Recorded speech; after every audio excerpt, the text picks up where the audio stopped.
whoever has a list of people who are supposed to be here? Yeah, I'll go ahead. Jim Allen, Yeah, I'm here.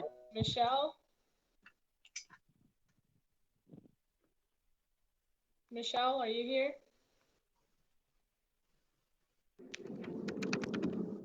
Okay, Chris, Yes, I'm here. Jody, Here. Sam, Here. John, Here. Russ, I'm here. and I think Jen said she wasn't going to make it. Christy, Eric, Present. Matea, Matea's here. She's having trouble getting the Microsoft Teams or whatever loaded up. Zach's here, Wendy, I'm here. and Kim. I just sent her a link. I think she was having trouble. Okay. I'm here. I believe that is all. Am I missing anyone? Christy, could you send me a link for the video? Are you calling on a phone or are you on? I'm on the phone right now, but I could access it by John, I'll send you a link. Okay.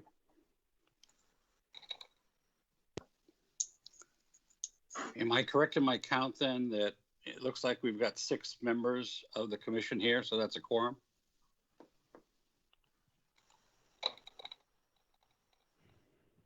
That is correct. Okay, so we shall proceed. Welcome everybody, good morning. Hope everybody's staying cool with this heat out there. First item, we didn't have it on the agenda, but we really need to approve the minutes from our last meeting, which was in your packet from our meeting from April 28th. I don't believe those have been approved. Does everybody have a chance to review those? Are there any errors, corrections, omissions that need to be adjusted?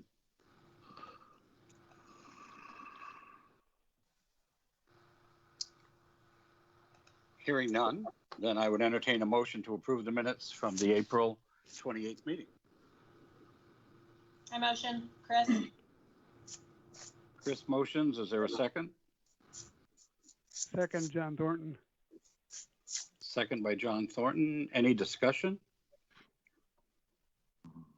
All those in favor indicate by saying aye. Aye. Aye. And any opposed? Minutes are passed as of April the 28th minutes. Thank you very much. If there's no objection, can we move item number 2, commission comments and membership, to later on in the agenda and get right to the business part of the meeting? Is that okay with everybody? Sure. Okay. If there's no objection, then Eric, let's go right to the budget update. All right, thank you, Jim. Anna, if you don't mind, if you could show the financial report, 4th quarter, please. Thank you. Okay, this is the financial report for the 4th quarter, which is also corresponds with the end of the fiscal year, which went through June 30. So here's where we ended up from a financial standpoint, from expenses for each of the cost centers that make up the tourism division. So the first area is administration. It was expended 100%. Most of that is all of our contracts for marketing, advertising, things of that nature, all of the staff salaries, etc. That makes up most of the expenses in 6061 through administration. In 6062, that is the cost center associated with the National Frontier Trails Museum. 73.4% of the budget was expended. And that is because in March, essentially we shut down the National Frontier Trails Museum along with all of the other operations for the historic sites as a result of the pandemic. So there was some salary savings there associated with that, and some operational savings as well. The museum remains closed as of right now. In 6063, historic sites maintenance, we continue to maintain, but we did have a little bit of salary savings as we had a vacancy there for a little while. That resulted in a 90% expenditure, so 10% under the approved budget for that particular cost center.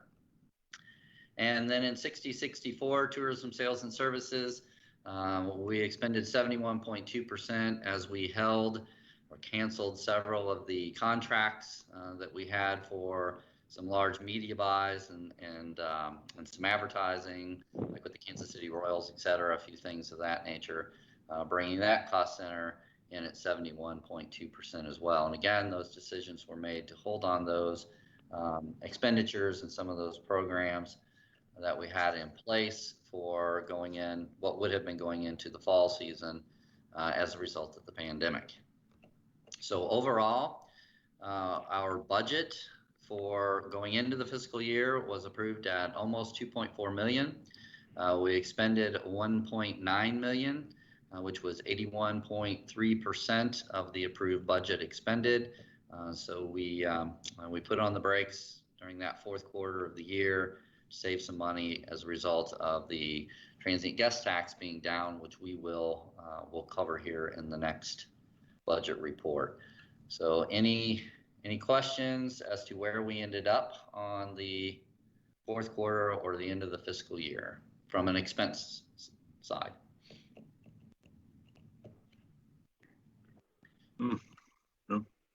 Okay, all right, hearing none, let's move on to the larger budget summary. So we put this together to summarize basically what has been happening with the revenues, as well as we'll get into the expenses, which just match up with what we just took a look at, and taking a look at the current fiscal year, which is the 2021 year, which began on July 1. So for the first set of numbers, we're going to take a look at the revenues. So the revenues are primarily collected through the transient guest tax, which you all know, which is the hotel tax. 6.5% is what that rate is. And in 1819, that revenue alone brought in 1.96, almost 1.97 million in revenues. Last year, we were on pace, last fiscal year, we were on pace to meet or exceed that slightly prior to the pandemic. And the pandemic hit and the hotel stays dwindled, and we ended up at the end of fiscal year at 1.55 million. So about a $400,000 loss just essentially over that fourth quarter, and that is directly pandemic related. The approved budget going into this next fiscal year was built essentially prior to the pandemic and was already in the budget proposal that went to City Council before any adjustments were made based on our experience in the fourth quarter. So that budget actually got approved for revenue from the transient guest tax at 1.8 million, which is consistent with what we have had in previous years. It's actually a little conservative over those previous years that we saw those revenues coming in. However, so that's the approved number. So what we are doing going forward is we're going to do a new projection here. And that projection is based on the amount of receipts, the rate of receipts that we have been collecting through the transient guest tax from March to present. That particular rate of return is 57% down what our normal transient guest tax collection rate is. So we are only getting 43% presently of what we normally would be getting through those 5 months now of revenue collection. So going forward, we are going to assume that our marketing efforts and the spring season will start to pick up a little bit, and we are projecting a 50% revenue collection rate, so up 7% from the current trend. So we're hoping that our marketing efforts gain us 7%, and some folks start traveling later in the fiscal year, next spring and early summer. So with that said, we are projecting that our revenue is going to be in the area of $930,000 collected through our transient guest tax, which is a far cry from the 1.9 million that we received in 1819, and even the 1.5 million that we received last fiscal year. So that's pretty bleak. The other revenue line that you're looking at there, those are from historic site fees, admissions, gift shop sales, things of that nature. We are looking at about 18,900 in our new projection. Last year's actual was 91,000. Again, we were closed for the last quarter of the fiscal year. $125,000 was collected the year previous, which is pretty consistent with previous years beyond, in addition to that, or before that. So our total revenues then went from 18-19 actual of just over 2 million, almost 2.1, down to the pandemic affected fourth quarter of 1.6 million last fiscal year. Now we're projecting about $950,000 going into this current fiscal year. So that obviously, that's obviously a pretty big cut. So our operations, we ended, let's look at the 19-20 actual column. Our expenditures were 1.6 for our operations, which pretty much matched up almost exactly with the revenue that we brought in. That was purposeful. You know, we shut things down to try to match the revenues coming in. So that was accomplished. Again, that next column over, that 2021 was the approved budget. Right now, we're showing that as being the same. We are working on proposals now to adjust the operations to accommodate the revenues being just $950,000. So that is being, we're putting all of that together. We'll be bringing that to you at the next commission meeting to show you what our plans are and hopefully garner your support in moving forward with that operational cut proposal. Okay, so with that said, the next group is the capital expenditures. We did spend $263,000 in capital in 1920. A lot of that was done again pre-pandemic. Things were already moving forward. We put the things on hold that had not yet started, and I canceled those purchase orders to try to help the bottom line a bit. Going into this next fiscal year, we are still going to have to probably spend $155,000 in capital. The $75,000 that you see there for historic sites revitalization, even though the historic sites are currently closed, we still have to do basic maintenance. You know, if you have a water leak or roof leak or something of that nature, you still have to maintain those assets. So we've got a little bit of money in there to do that. And then we still are obligated to our $80,000 match for the Truman Depot project. As a reminder, we received $350,000 in grant funding for that. That project is underway. We're well into that, getting ready to actually go out for bid, and we are obligated to the match for that $350,000, which comes in at $80,000. So those two expenditures in capital are going to have to stay in the budget. So moving down then, please. Here's our bottom lines.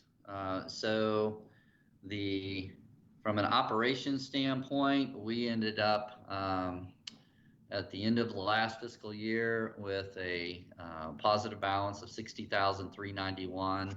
This is just from cash in, cash out, 1 year snapshot for operations. Going into next fiscal year, with our projections in tow, that's what we've got to cover. So right now we're about $900,000 underwater, and we're going to have to, our proposal that we're putting together is going to address that shortfall, and that's what will be presented at the next commission meeting. Eric, so that obviously, Eric, Jim here, just with a $900,000 shortfall, obviously there are, I'm assuming, some fairly dramatic efforts. What is the expectation of the city? Is that supposed to come neutral, or are you given any kind of latitude? I mean, obviously, with a $900,000, shortfall, there's got to be some dramatic adjustments, and I know you're working on it, and probably many of those have to be confidential for obvious reasons for a while. But what is some? Can you give us a flavor of what you're looking at? Yeah, well, we do have the ability to dip into reserves if necessary. That's why they're there, right? The plan should be put together to show us a path towards being as close to as balanced budget scenario or zero base at the end of the year as possible. But in some areas that may just not be possible, because the truth is, well, we hope the truth is that this too shall pass. We will get past this pandemic, and we will need to open the sites again, and we're going to need staff to do that, et cetera. So we can't. My recommendation, my proposal will be that we don't go so drastic with our reductions that we inhibit our ability to recover ourselves when the economy starts to recover. So there may be, the proposal may show going into reserves just a little bit. Overall, as a whole, remember that this is one division of 3 within Parks, Recreation, and Tourism. So as long as the bottom line for the department, which is comprised of all 3 of those divisions, is in a positive balance, then we're good to go. Even if we have to dip in reserves a little bit for transient guest tax because of the restrictions on funding and what can be used for what particular activity, based on the legislative or the rules associated with each of those funding sources. We're a little limited in that, but we're confident that we're going to be able to produce a overall department projected budget that is zero at the end of the day, even though this one might be a little bit over. So we'll just have to see how that proposal shakes out. I mean, obviously, we're looking at the historic sites. They're closed at this point. The NFTM was already scheduled to be closed through January 1st, even with in the approved budget. That was one of the reductions that was made at the end of last fiscal year and carried forward into this. So extending that closure is a possibility. Again, we just have to massage all that out and see where we're going to end up. Eric, would the Tourism Commission have any role in terms of approving or authorizing the use of the reserve funds, or are we? Yes. What role? Okay. Yeah. Again, you are advisory in nature.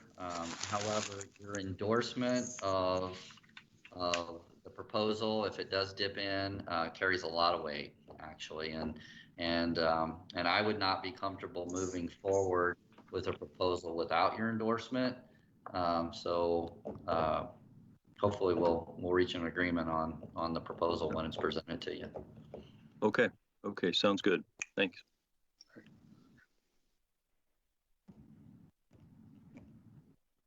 Any other questions for Eric on the budget update? Jim, I was going to talk a little bit about opportunity that we had with the Missouri Division of Tourism as far as budget is concerned. The Missouri Sure. Division of Tourism was given $15 million in CARES Act funding to support their tourism marketing organizations, or their DMOs. And so there was a process that we went through that we came up with a plan, and then the Division of Tourism used their funding formula for their co-op marketing programs, which they have with the different DMOs across the state. The funding formula changed in 2015. We used to be part of their matching marketing co-op dollars, where we got a significant amount of money from the Division of Tourism. But in 2015, they changed the policy of how they were allocating those funds. And so they decided that there was only going to be one DMO per county. And the Jackson County decided that Visit KC was that DMO for our county. So we were only eligible to participate in some of the smaller grant opportunities.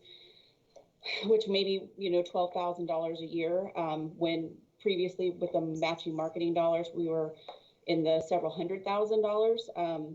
But with that being said, everyone was given a specific amount that we were allowed to apply for. We did apply for the maximum amount that we were eligible for, which was about $59,000, which obviously we are very grateful for, especially with the decrease in our revenues. With that being said, there are other DMOs of similar size and even smaller than us that got anywhere from 100,000 to 400,000 up to $1 million. So that was a tough pill to swallow for us. However, we were notified yesterday that the division had received applications for around 13 million. So they had about $2 million left in that program. So we are eligible to apply for a second round, which we are already doing. Madden, our marketing agency, has already come up with a plan to submit to the division. And the division said that they were open for these applications from August 24th through the 18th. And that just to let them know that we were interested by close of business on Friday, which as soon as I got the email, I said, absolutely, we are interested in that. I almost asked for the $2 million, but I did not because I didn't think that would be very nice. But I did ask for a significant amount of money. And so we will see what happens. The division told me that, I can ask for anything I want, and the applications will be reviewed and will be based on need and the remaining grant balance. So I would say that with the other DMOs across the state that they did receive significantly more amounts of money, that we are definitely, our need is greater because we are the 5th largest city in the state. So we will see how that goes. So we will let you know what that looks like moving forward. Does anybody have any questions for me? Well, just before there are questions, there are some added reasons why we would qualify for more funding above and beyond a lot of those folks who have already received more than we have. We have more tourism assets than any of those competing communities. And I'm looking at Sam's picture right here, and nobody else has a presidential library, for example. So, so those things also hopefully will carry some weight. And especially when tied back to the reasons behind the $15 million was to promote tourism as a state, right? Not just necessarily individual counties or cities, but also as a state. So that when we start looking at something like the Presidential Library and all our historic assets and three trails and things of that nature, there isn't anyone else in the state that has that kind of collection of tourism assets to promote. So we are looking at this as a Missouri asset as well as a local asset, trying to tie that back to the catalyst behind the creation of the $15 million act. So hopefully, fingers are crossed. I am meeting with the city manager's office and the mayor later today as well to talk about the second round. To see if there's anything that they might do through a lobbyist that might help us at least get the door open a little bit wider than it currently is for that money. Can we help at all by calling our state representatives or senators or anything? Yeah, probably so, Jody. Let me talk with the mayor and the city manager, and let's see if we can't get an organized strategy together on that. And I'll let you guys know. But yeah, Jody, thank you for the. Well, and I'm hoping on that subject that the Truman Library can help carry some of the weight for the city, in this upcoming year, because, our renovation is still moving along very well, and we're still planning to have an opening, this fall, as I've said, repeated many times. And then moving into the, winter and spring of next year, we plan to try to pick up steam as much as we can. And, we're advertising and promoting our own renovation. And I'm hoping the city, will be, kind of swept along in some of that. So, I'm hoping maybe the timing is very unfortunate, though, of course, from our standpoint, it's not ideal, opening in a pandemic, but hopefully things will stabilize by, late winter, spring, to the point where we can kind of help carry the weight, because people that come to Truman Library are going to want to visit other city sites too. So, Absolutely. Excellent. Well, Christy, thanks for sharing that. Thanks for bulldogging that. And we'll keep our fingers crossed that we get some positive reaction from that. I will Christy, do Anything that. else? can you mention what DMO stands for again? Destination Marketing Organization. Thank you. Any other questions on the budget? Okay. Looking forward to the next meeting with proposals. Moving on to the next step, marketing and promotions. Kim, and is Ryan here? Or is it just Ryan Kim? was unable to come today, but I am here. Hi, Kim. Hi. I'll stop sharing my screen, Kim, if you want to share. I don't know if you have anything you want to share or not. Yeah, I do. Okay, I'll stop.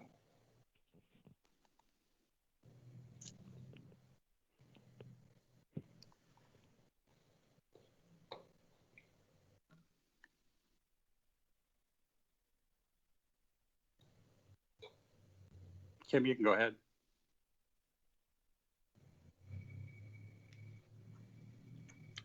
Can you see that? We can see it. Okay. And then one thing before I get started, Eric, I just want to kind of jump in on, Christy kind of touched on it also, but you know, with all of the other DMOs, CVBs, chambers in the state getting the CARES funding and at significantly higher amounts than what Independence received, there is a little, I know it's an overall state marketing effort, but it's also, we have competitors within the state that are getting these big chunks of money, which immediately puts Independence at a disadvantage. I hate to use the word fair, but it's not fair. So as you're talking with your city manager and your mayor, that could be a good talking point too, where immediately cities like even Warrensburg had a greater advantage financially through this CARES Act than Independence. Alrighty, we'll get started here on our monthly, actually it's more like a quarterly status update. As you all know, the COVID-19 pivot that we had to make, here's some of the things that we changed throughout March, April, May.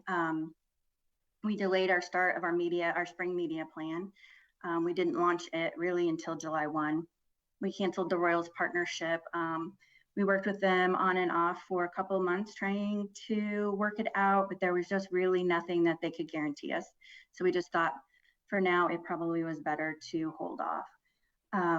So we switched our baseball media that we had planned to an outdoors campaign, and that's the first campaign that we launched to encourage people to come and enjoy all the outdoor activities they could still participate in Independence. Of course, March Mania was canceled. We delayed our advertising with Visit KC. The Mavericks advertising was canceled. And then we moved some of that budget to an economic impact study and a COVID impact study. We have not gotten those back yet, but the economic impact study will go back 2 and 3 years to show us the true economic impact of tourism to Independence. It's a company called Tourism Economics that we work with quite often, and they're well known across the country. We were hoping that this economic impact study could also be ammunition going back to the Missouri Division of Tourism for participation in their matching marketing grant. And then the COVID impact study will hopefully, probably won't be a big surprise, but we'll have some good solid information on how COVID actually did affect tourism, kind of complementing what Eric just said with the budget numbers. And I will say we follow travel intent very closely. We do our own research with our own clients on that.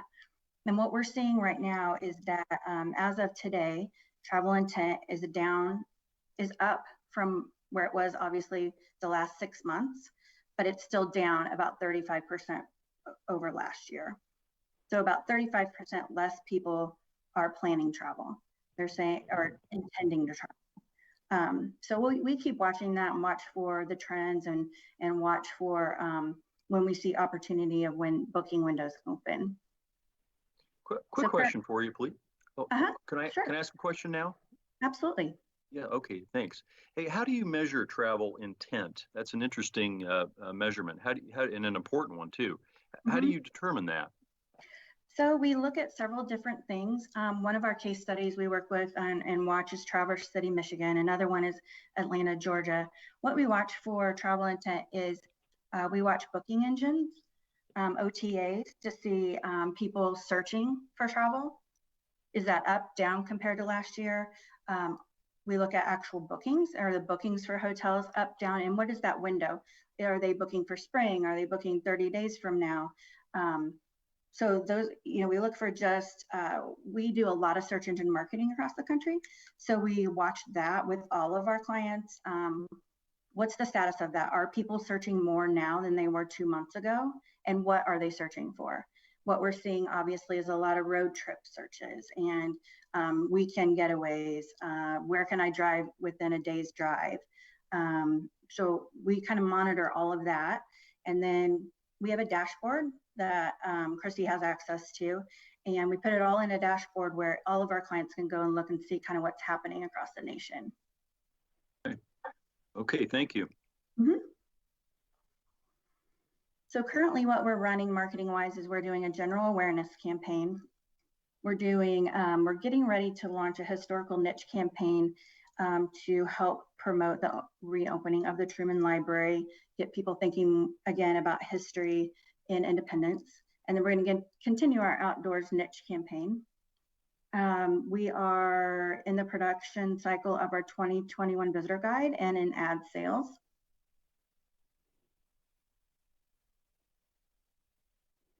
And then for the rest of 2020, we're real excited about a haunted paranormal campaign that we're going to launch about mid-September, where we had some video shot and some real cool marketing around it.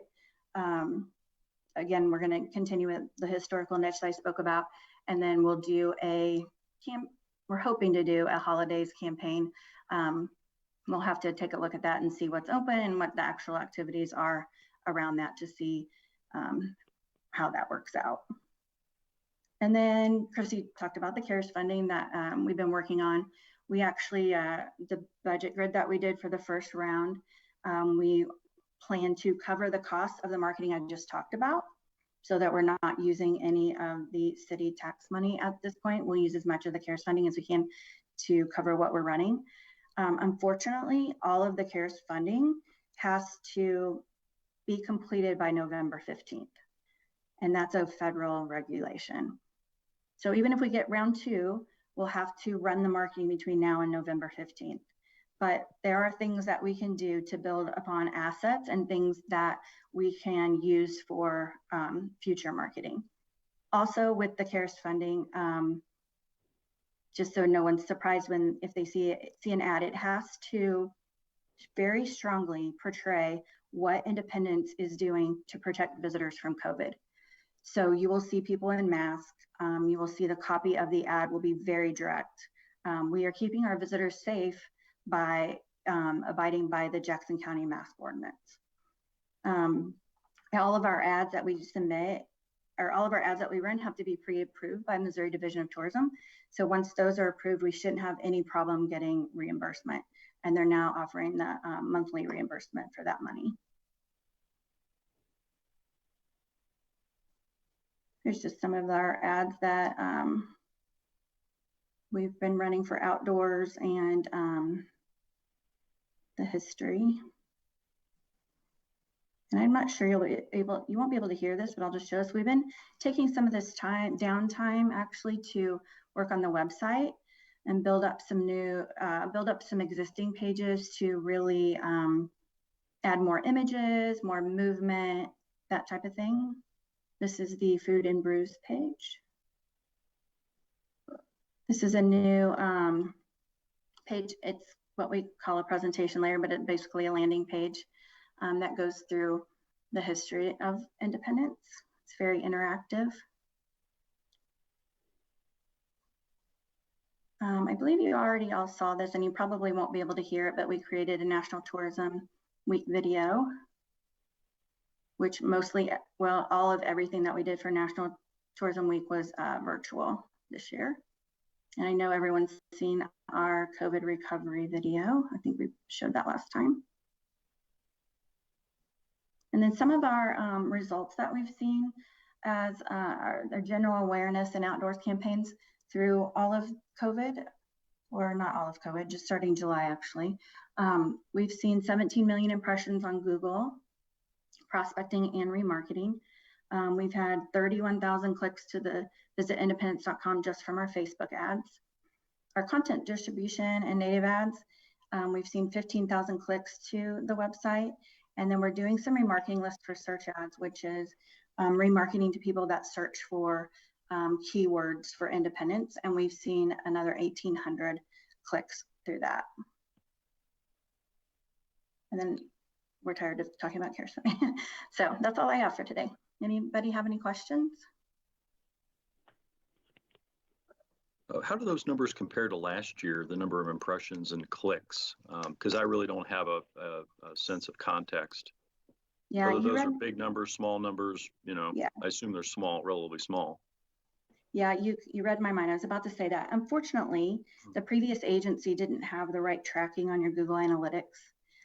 So we are not able to go back and compare year over year. So I shouldn't joke about it, but if you look at your Google Analytics, it's, you know, you can see the curve up and then it just goes flat for like 6 months. So we're kind of joking that they flattened your curve, but they, that's right. Sorry. But anyway, we've got it all tracking now, and we've done even some extra things where we are, we've put some conversion tactics and goals within the campaign. So we're tracking requests for visitor guides, hopefully eventually sign up for e-newsletters. And hopefully within, you know, I'd say the next few months, well, I guess we probably won't be able to start tracking again until January to compare year over year.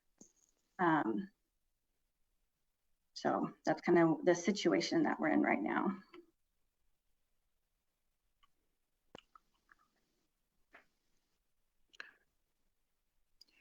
Any other questions for Kim? Well, and this is kind of an odd, maybe an odd one, but Any other questions? yeah, can you hear me? The visitor guide, will the photos have people actually wearing masks to kind of heighten awareness of you know, the kind of mitigation efforts we're trying to do to control COVID-19 and how conscientious we are? I mean, we don't want to have everybody wearing masks in the visitor guide, but are we going to do any of that? The plan right now, I don't know, Zach, if you want to jump in, but the plan right now is to not have people wearing masks. The guide will come out in January, and it really starts distributing heavily in March and April. So at this time, we were not planning on it, but that is a conversation that, you know, we could have that way. You know, you make a good point where we're not trying to ignore it by any means. Well, I think also a lot of the photos and production of that was done prior to mask requirements and things of that nature. So it was kind of a little late, I think, to get that put in. But correct me if I'm wrong. You have done some social media ads that have highlighted some masks, correct? They haven't launched yet. They're in the process of getting approved by MDT, and hopefully we'll have those going as soon as possible so that we can use the first round of CARES funding. Mm-hmm. Right. So yes, Sam, at least in that platform, it will. Okay. Because there may be some visitors that would be encouraged to see, you know, our awareness, and there may be some people that are put off by it. But you know, it's, you know, you can't please everybody, of course. But. Yeah, we did do a photo shoot about a week and a half ago with people in masks around the square and different places, so that we could use those to cover the CARES funding requirements. So we do have plenty of mask and social distancing type photography. You know, I guess I'll say one quick thing, Christy, about the CARES Act. I know we're tired of talking about the CARES Act, but you know, it just seems like in terms of the process that it's up to each city to sink or swim. And it seems to me a better process would be to give the money, to allocate the money to the state of Missouri and have them allocated based on need and the attraction of each, city, in which case we independents would be very, very high up on the scale. Does that make sense? Well, the state is given the money.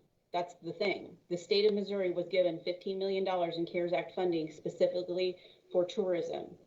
And so the Missouri Division of Tourism has decided to allocate the funds based on their co-op marketing program, and that's where we get left out. And so I know that the state of Tennessee also received $15 million, but they allocated the dollars based on revenue from the different cities. So the more revenue that you brought in, the more you were eligible for, which is more equitable for different organizations. But the Missouri Division of Tourism decided to do it this way. And so we've been fighting it I've been fighting it since I got here. So I'm gonna keep fighting about it because it's not right.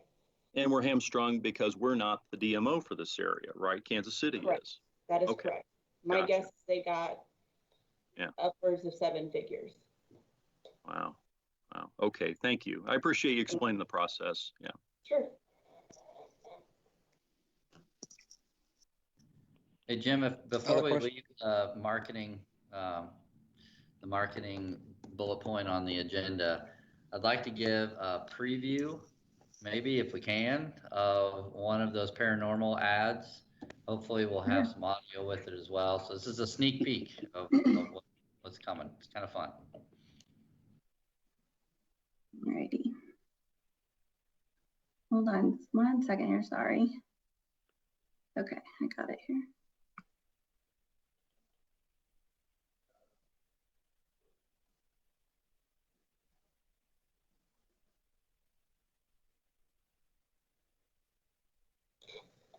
Kim, because I have the video up and ready. Oh, you have the video? I was gonna Yeah, I have show the the video. posters and logos. Do you want me to show Okay. those and then you can show the video? Sure, you can show those and then I'll show the video. Okay. We'll just talk. These have changed, updated a little bit, but these were our original recommendations. But we have updated this. But I'm not sure how much we've talked about the paranormal path to this. But basically, what we're doing is trying to create a unique experience and independence for the paranormal tours that happen, and hopefully expand that season. Some of the research we did at Madden found that there is a huge niche of people that follow and travel all across the country, not even just regionally, for these kind of tours. There are other paranormal tours in Missouri, but no one really promotes them, on their own or at any kind of level. So what we wanted to do is really produce an award-winning campaign. So we created logos for each haunted house jail. And then we created some posters that we're going to hang around the square. And then these will also represent some of our digital ads that we'll do.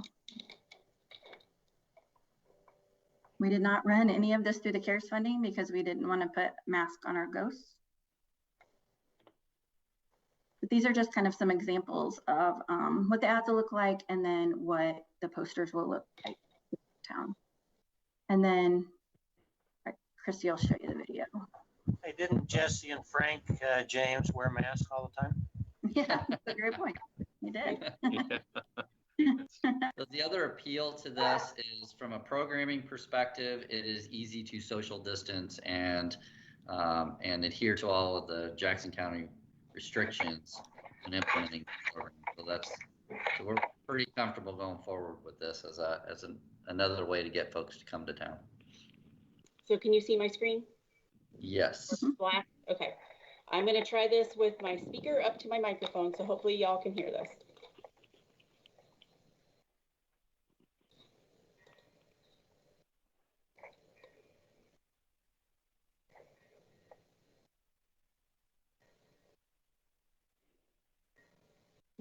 Let's see. No audio. Okay, I'm going to start that over. Just because I think we can get my computer's so slow. wedding day has finally.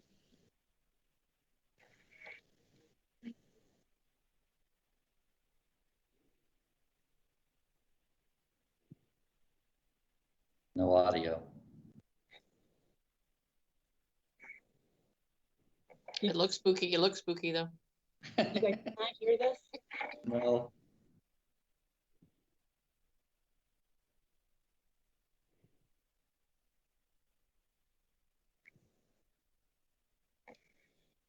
Negatory.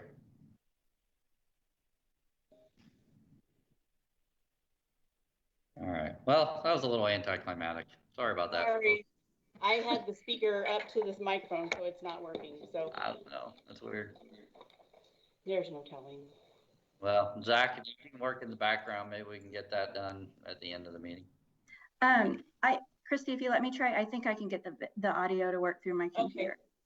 Awesome. Looks really cool though. It is. Okay. I think you should be able to share it now, Kim, I think.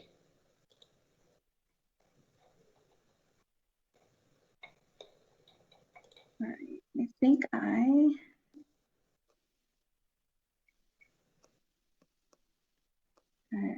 let's just try it. If not, then.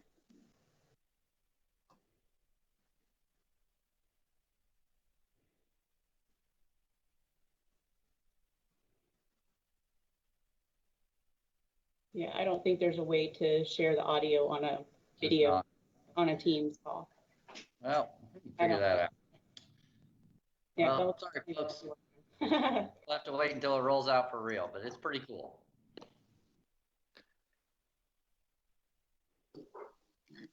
Have some of the local we could send boards you the up- link if. Yes, hello? Have the boards at the Vale and the Bingham, et cetera, been a little bit more receptive now to this concept? Yes, they definitely have. We've been working with the boards on all of the tours and everything, and so we've got tours scheduled for the month of October. We've got tours scheduled all the time, but we're really trying to capitalize on October because there's five Fridays and 5 Saturdays in October this year. Oh, So we're great. really trying to capitalize on that, come up with some different programming opportunities at the sites, just because they're going to be closed and probably until April of next year, just to getting some exposure and getting people in, and limiting the size. And because of the size of the facilities, we're able to like Eric said, social distance and bring people in. Great.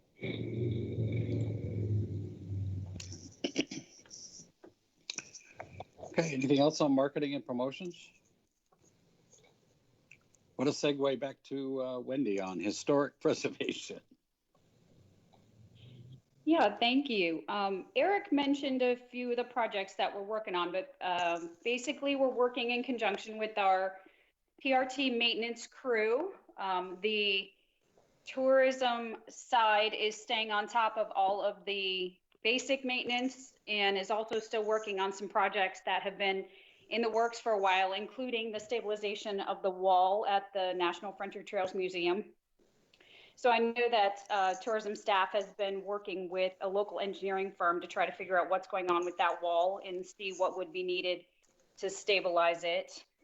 These sites, mainly the Vale Mansion, has very graciously offered to pay for some plaster repairs that need to be done. So I've been working with the board there to see about getting that work done. And then we're still moving forward with getting the bid packet ready for the Truman Depot restoration and trail. And so we're hoping that we can move forward on that soon and still meet all of the guidelines that Mark, Mid-America Regional Council, set up for that grant. So there was a question about whether or not we are keeping busy and whether or not projects are still moving forward, and they definitely are. We're just obviously limited on funding, but we're still trying to assess what all the needs are at the sites and making sure that nothing is falling behind.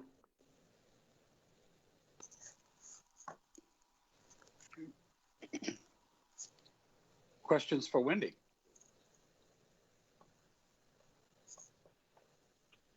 No questions for Wendy. Okay. Looking at the reports in the packet, there were four items listed. Are there any questions on any of those items for those attendees here?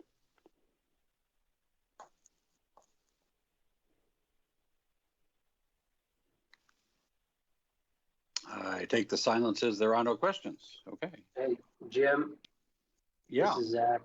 Before we move on to that last other business thing, I think I might know how to play that video with the audio. Oh, cool. Would you like me to give that a shot? Sure, please do. Absolutely.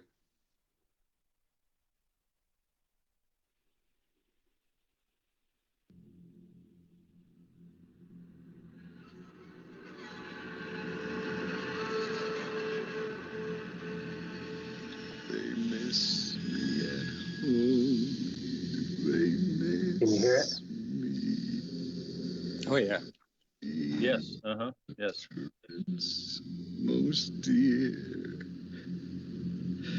to know that this moment some loved one was saying, I wish he was here,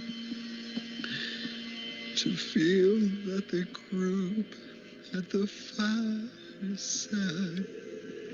were thinking of me as I roam. Yes, would be joy beyond measure to know that they miss me at home. To know that they miss me at home.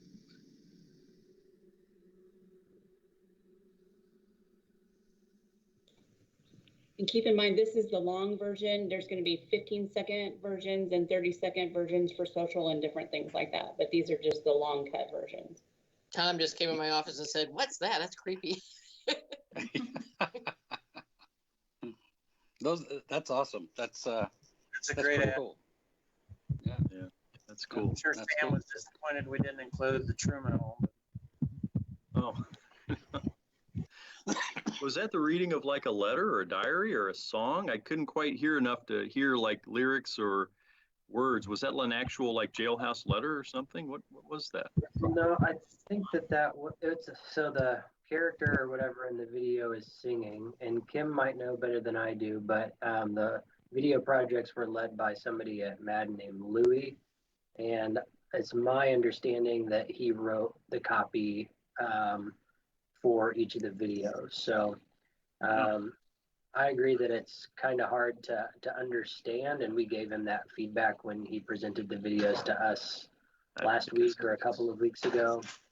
But yeah, it's a song about wanting to be home, basically. Sure. Yeah. I don't think the words. Oh, sorry. Go ahead. Well, I'm sorry, Kim. I was going to say that, yeah, the words themselves may not matter as much as the impression they leave. Yeah, agreed. Yeah. Sometimes not understanding is the creepy part, you know. So, Yeah, the one, the my team. Oh, sorry. Sorry, Kim. The one for the Bingham, it actually just gave me goosebumps. I mean, that was my favorite. That was so well done. It's very, very cool. No, I was just going to say they've done a lot of research. So the story for the jail was written by our team, but based on probably things that they found during their research and were able to compile together. We want everything to be, it's paranormal, but in our world too, we want it to be historic. We want it to be real as much as possible, because these are historic homes with lots of stories to tell. So it's not just scary, but we want it to represent actual history as well. Very good. Excellent. All right. Let's jump back up to item number 2 before we get to other business. We got Tourism Commission membership. If my accounting is correct, all positions are currently filled. Is that right, Christy? Yes, that's correct. Okay, we've got everybody on the commission. And note for the full commission, I think most everybody has heard by now, I am going to be leaving the commission because Hawthorne has been sold. and resigning off the commission as of this Friday. So that leaves an opening in the at-large category. So I would not be putting myself or offering to run for any, of the 3 executive positions. So there will be an opening on the commission, but we do leftover business from last year. COVID kind of threw us off our mark a little bit. We need to elect the 3 positions for the executive committee. And I think the intent was to do that at this meeting. So, currently, I guess I'm the chair of it, and then Sam has been vice president, Chris has been secretary. So I guess opening that up to the commission for people to express interest, whatever, before we can go to an official nomination process. So any comments on this first? I guess first question is, Sam, are you willing to stay on? And Chris, are you willing to stay on? And then we need to get a third person and a volunteer out there. Yes, I'm willing to stay on. Sure. Okay, Chris. If Yes, wanted. As well. Yeah, if voted right. All right. Is anyone else on the commission interested in holding one of the 3 positions? I believe, Eric, if we were correct, we modified city council, I'm assuming, approved those changes that we talked about over 6 months ago. We got rid of there's no nominating committee type thing. Okay. That is correct. Yeah. So we're looking for a third person to step forward who would express interest. And then is there anyone out there? Let's do that first. If you turn your camera off, I'll take that as a no. If you have to leave the camera on, it's fair game. So, the silence is deafening. It's a fun time, folks. It's a fun time. The pay is extraordinary. The benefits are just excruciating. I had a long pause in mine with a buzzing sound. Did I miss something about somebody stepping away from the commission board? Yes, John, I'm leaving. Jim is leaving. I've sold Hawthorne, and so I'll be stepping off the commission. So. Okay, thank you. I missed that. Yeah. So of the people that are here, I don't know that we should be electing anybody in absentia. So any of the folks here willing to step forward as one of the 3 positions on the executive committee?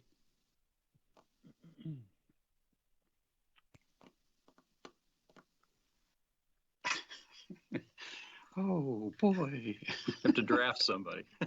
Yeah, it's like, okay. Do we just have one person missing today from the commission?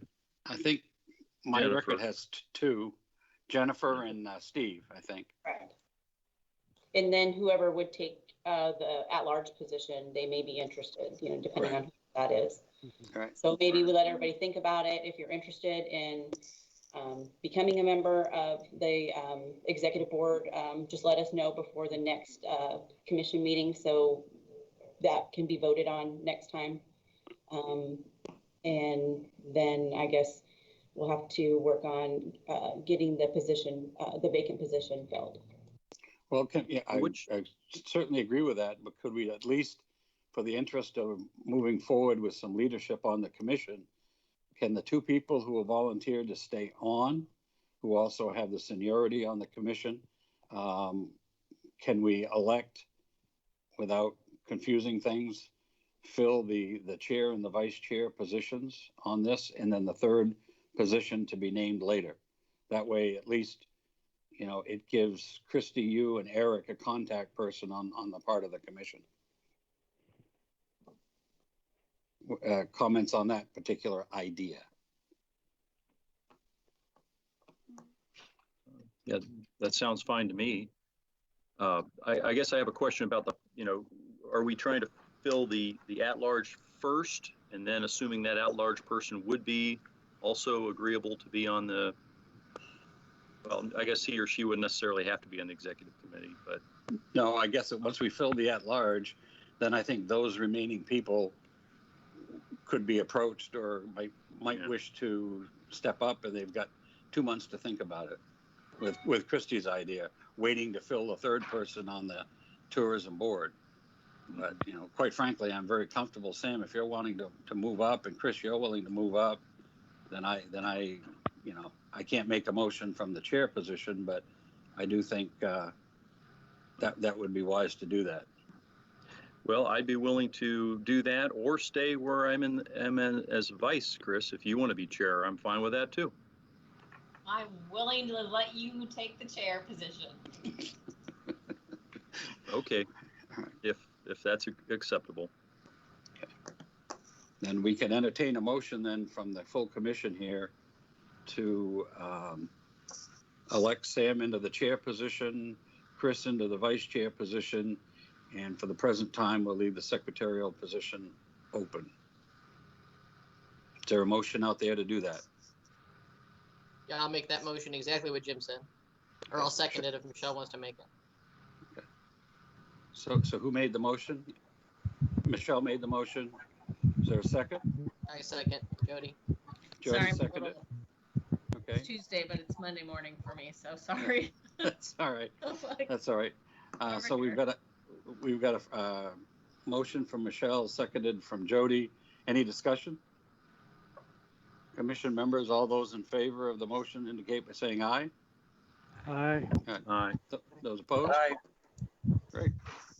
Very good. Congratulations, Sam.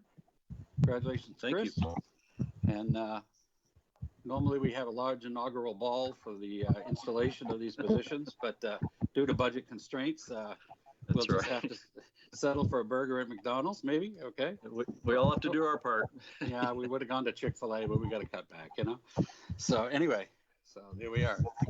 So we've got Jim, I would say it's appropriate that we, as a commission, offer our thanks to you for your leadership this year. So thanks for your efforts and hard work and keeping the thing running. Thank you. Thank you. I appreciate that. I do want to conclude my part of the meeting, and I'm going to turn it over to Sam to close it out.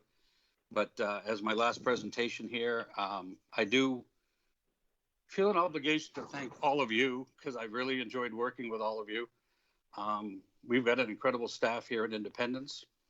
I've been a business owner and owned Hawthorne here for 14 years. I have been proud to do that. I've been proud to be a citizen here at Independence, proud to be a business owner, proud to contribute. I love this city. I think it has all sorts of possibilities. And I want to thank Eric personally, Christy, the entire team in tourism.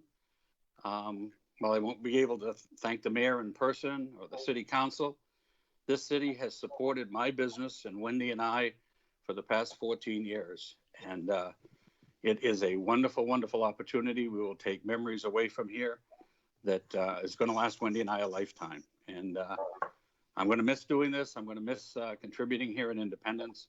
But it's been a great experience. And from the mayor and city council, John Perkins, have just been terrific for us. And I do appreciate that. Thank you for your service.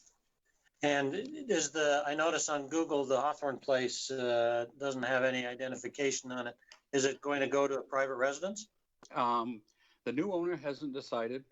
He's still figuring out what he wishes to do. He has made it clear. Unfortunately, it will not be operated as a bed and breakfast. So, so we'll have to kind of stay tuned.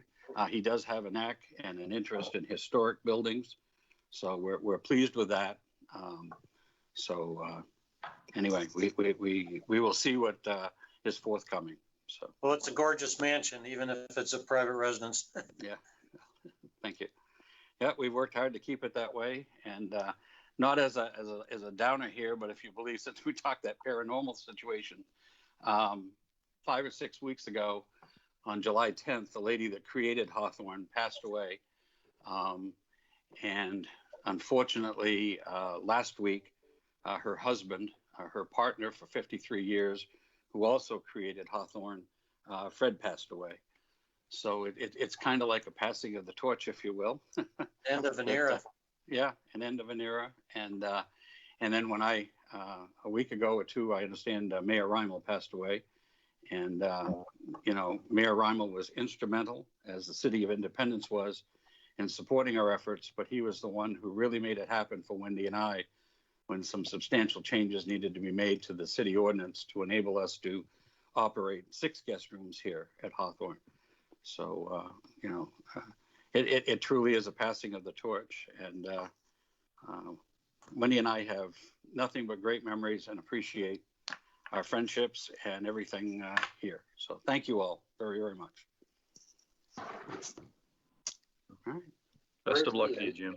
Well, thank you. Where's the new owner from? He's here. He's local. He owns a lot of real estate down in the West Bottoms, from what I understand. And loves the building and just hasn't decided what he wants to do with it. So we'll keep our fingers crossed and we'll see where it goes. So yeah, I'm not leaving the area. Just as anybody cares, I'm going to go play Mr. Belvedere. I think most everybody on this screen is old enough to remember that show, Mr. Belvedere. But my daughter is a single parent. She's a physician at Shawnee Mission Primary Care. Got a lively 6-year-old and 7-year-old that starts school tomorrow. And so I'm going to be Mr. Belvedere, kind of taking my bed and breakfast work to a little different level, but still being able to cook and run errands and help her out and take some of the stress off of being a single parent. So well, that's good to hear in the area. Yeah, it's good to hear you. I thought you were moving back east, Jim. Nope. That's good to hear you're sticking around. No, I'm sold on the Midwest, have been since 1983, and love it out here. The people, all of you, just can't compare. If any of you are from the East Coast, I apologize, but no, Midwest just can't be beat. This is the people out here, the climate, strange as it may seem.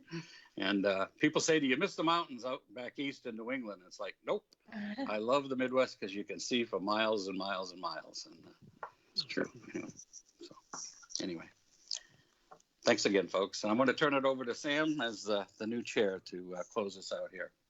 Well, and I tell you, before I do that, Jim, if I may, you know, on that third position, you know, and this isn't my idea, but, you know, maybe somebody from the Inglewood Arts District or on the business side in Inglewood. We haven't been represented. Does anyone? I don't know anybody, unfortunately, personally, but I'm just, you know, what do you all think of that possibility? I think that's a great idea. I think it's a good suggestion. Yeah, it is, Sam. That's a great one. There's at least 2 or 3 people that are active there that could bring a lot to the commission. Yeah. Okay. Yeah, and with the expansion of the whole Englewood Arts, I think a lot of great things are going to happen here. They just got the CID approved for Englewood, the Community Improvement Development, 1%, and the Englewood Arts has purchased the old mental health building, and that's going to be completely renovated. So, so that's going to work real closely with our incubator program there in the arts, not only in the performing arts, but the physical arts and and cooking and culinary arts. So lots of good things. That's a great suggestion. Okay, well, props to Christy on that. Actually, that's her idea. Oh, okay. But if you over there, the Inglewood Arts Building, Inglewood Arts Building, he'd be good. He'd be good. Who was that, Chris? I couldn't hear you. What? Oh, okay. Well, is that director of the building? Michael Baxley? Okay. Is that something that the chair I should do to approach him, or is that who would ask? What's the process there? I mean, I don't know him, but I could always reach out. Who's the person? I'm sorry, I got sidetracked there. Michael Baxley, or do yes. you know him? Met him a few times. Jody has met him. Either that or Monty Short, one or the other. Yeah. Well, how would that work?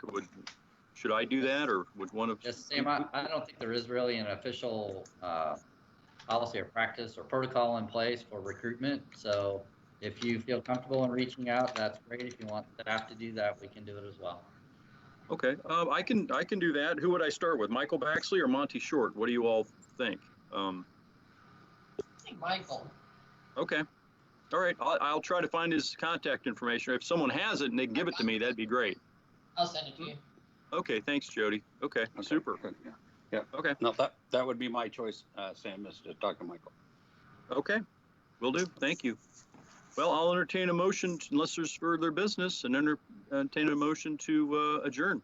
Sam, sorry, I do have a quick question for Eric before we go. How should I? Sure. So the changes that we just made here on the commission, are those effective immediately? Yes. Yes, they are. Okay, so I can get that information updated on the Visit Independence website. How should I treat the empty secretary position? Should I just show delete? vacant?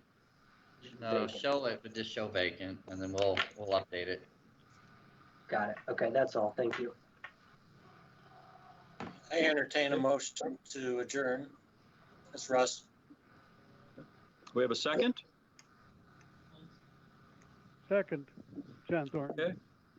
Okay, this meeting of the Tourism Commission is adjourned. Thank you all very much. Before Thanks, everybody everybody. goes, I'd like to share that Thursday, Under the Awning will be open from 11 to 7, and we're hosting a fundraiser for Truman Heritage, the Habitat for Humanity. Oh. So in light of their lack of fundraising because of COVID, we are going to host an event, and a portion of the proceeds will be donated back to them. So you can shop online that day or shop in the store. So we hope to have a big day that day for them. So we'd love your support. Okay, great. Thank you, Michelle. Okay, super. Well, have a great day, everybody. Bye-bye. Thanks, Sam. Bye-bye. Bye-bye. Bye now. Good day.